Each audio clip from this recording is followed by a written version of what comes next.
Welcome back. We're behind the scenes of Harry Potter and the Goblet of Fire. In a few moments, Harry's greatest challenge, meeting Voldemort. Now, as we've already seen, there are a number of new faces in the Goblet of Fire. But if you thought that being a drama school kid was the only way to get a part in Harry Potter, you couldn't be more wrong. Who's that? Yeah! This is the best seeker in the world! When looking for an actor to play the part of Durmstrang's Tri-Wizard champion Victor Crumb, the casting directors made an extensive search of Eastern Europe. By chance, they eventually found what they were looking for just a few miles down the M1 in North London. We have registration in school, both morning and afternoon, and I was late for the afternoon registration, which isn't... Is that a usual thing? Well, sort of, yeah. So I was late, and I was rushing across the main building in the school, and the casting director happened to be there at the same time, and then she saw me, and she asked me to come to audition.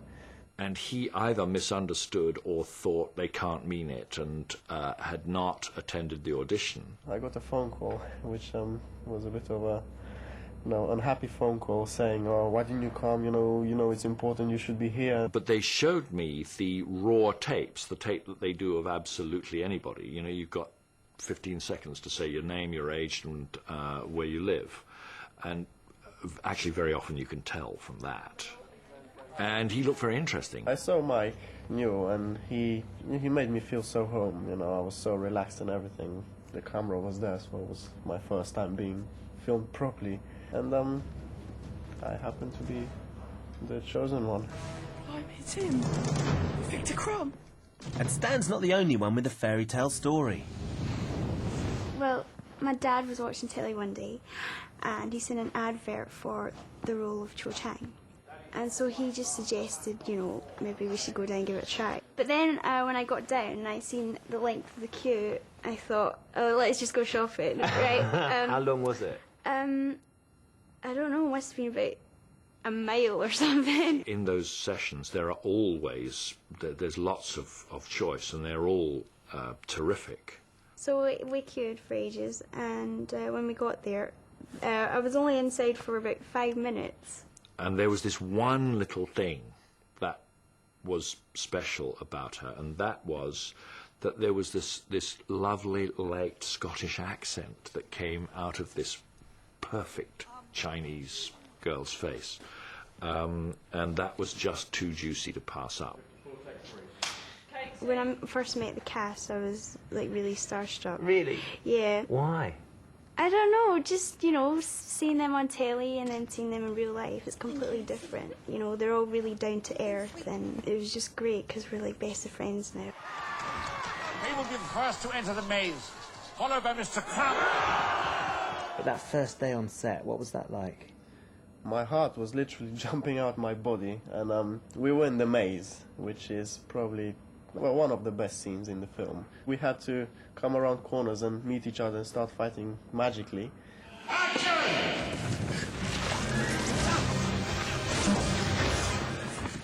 The maze is the final challenge in the Tri-Wizard tournament.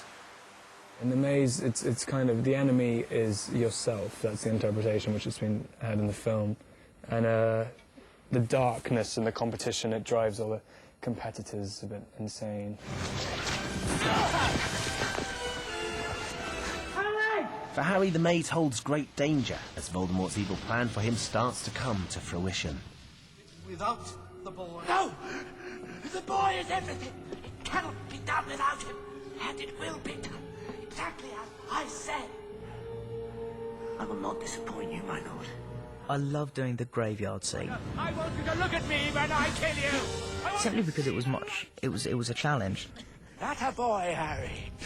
And it was some of the kind of hardest acting that I've ever had to do. I just had to focus so much more, and it's about the concentration levels had to be even higher than they normally are. And also it was a chance to work with Ray Fiennes, which was great. This film sees Voldemort's first appearance in full human form in the Harry Potter series. So is this one much darker than the rest? We do see the death of a Hogwarts student for the first time, and it is the first time that we see Voldemort physically embodied. So there's an intensity about that, but it's also fun and generous and funny and moving. So I think it has all of that. But I think, yes, Voldemort is back, so there's an element of darkness. But the Dementors in the third Harry Potter were not exactly light and funny. Is there anything you can tell us that no one else knows about the films? A secret? In the third film, the rather pudgy Dudley Dursley from the first film had thinned out tremendously, so we had to put padding on him to make him seem a little bigger. And so too on the fourth film, Matthew Lewis doesn't really have buck teeth, and his ears don't look quite like that. So well, they are his ears, but they are arranged. Let's just say they're arranged a little bit differently. I like that. The arranging of ears. We have to arrange a lot. Action! This kind of arranging can catch out even an old hand, as director Mike Newell discovered when working with Alan Rickman, who plays Professor Snape. I was looking at him one day, and I thought that you've got startling eyes, which are such a kind of vibrant shade of brown that there is almost red in them. And I said to him, "Good Lord, Alan, I'd never really noticed your eyes before." And he said, "Oh, haven't you?" And he gave me the lenses that were in. And, of course, Snape has got weird eyes, and I simply hadn't ever suspected that. And that's not all. Michael Gambon leaves his street clothes on underneath Dumbledore's costume. Sorry. Good day, champions. Gather round, please. He doesn't call days. I don't blame him, because he's got a very wispy costume. That long thing wouldn't keep much of the cold out. On cold mornings outside, I think he's been known to have a tracksuit on underneath. I myself usually wear a black basque and stockings and suspenders, but that's a personal thing. Come on, Ron! Your mother says breakfast's ready. Are you daunted by the fact that millions and millions of people around the world know who you are and watch the films and care so much about Ron and Harry? And yeah, I guess. A little bit, yeah. But I've never really sort of thought about it, to be honest. Don't dwell on it. No, just get on with it. Yeah. When I'm not filming, I always go back to school. Actually, this is going to sound incredibly Hermione-like. I promise you, I'm not quite as boffy as she is, but I love school. I love school. I love being at school. I love being with my friends and playing sports and just everything that it has to offer. Is it hard for you to lead a normal life, or relatively normal life? Not really. There was only one occasion when I was in Disneyland once in Paris, and I had a snood on. You know a snood. It's a hood, but it covers all your face other than your eyes. And I still got recognised on a roller coaster going at 40 miles an hour. Or however fast roller coasters go, I don't know. But it was very fast. And these two people in the seat behind me managed to recognise me. And I don't know how. There is so much to say, so much to see, and we've very nearly come to an end, and they've nearly finished shooting as well. It really has been a genuine privilege to be here, and an amazing experience to meet the actors, to see the sets, to meet the animals. In fact, Hedwig, I really do think like we've bonded. Any chance you could do me a favour before we finish? Look at me when I'm talking to you. Hedwig, wait, could you go and get the dry cleaning? They're supposed to be good, these birds. Anyway, I better clear off, because I know they're going to be using this set very soon.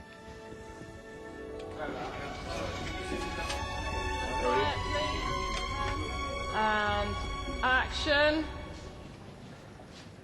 OK, so 162 days, about 11 hours, 55 minutes, give or take 30, 35 seconds. They've been making this film, they've been shooting it. And this is the very, very last shot of the entire thing. So exciting. Everybody's desperate to get it right. They're trying to get it right. It's such a privilege to be here. It's so exciting, I can't tell you. Will you please be expressing doubt and anxiety at what you see from the very beginning, OK?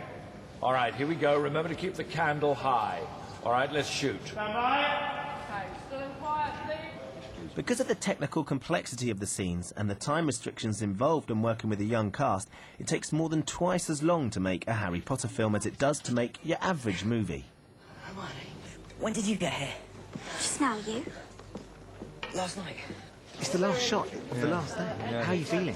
A combination of relief, because, you know, it's and excitement that we're now moving forward to the post-production part of the film and seeing it all come together, which is really exciting. And obviously some sadness as everybody moves on. Fortunately, they're moving on for just a period of time because we'll be back for 5. But yeah, so it's, you know, at the end, it's sort of a threshold, the end of one moment and you're moving on to the next. Excellent. Well, I'll let you get back to doing your important producery things, which I know you all do. But thanks for inviting us down. We're really chuffed we could be here. Thanks for being here. Pleasure. Okay, take care. Harry! Are you all right? Hermione, bad dream. Cut. Thank you. Now, can we have quiet, please? So what we did was, we did 11 months, we did 1,900 setups, we did 1,200 slates, and we didn't kill one another. And you're a lovely lot, and I will see you all again, and thank you very much indeed. God bless. Big kiss to you all.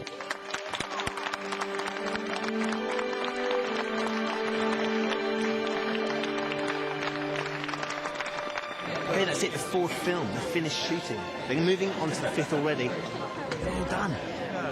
Well done. Oh, thank you very much. It's sweating. Dan, what's it like when you finally finish shooting? Everyone was kind of going, yeah, we're finishing, fantastic. And I was like, yeah, GCSEs, great.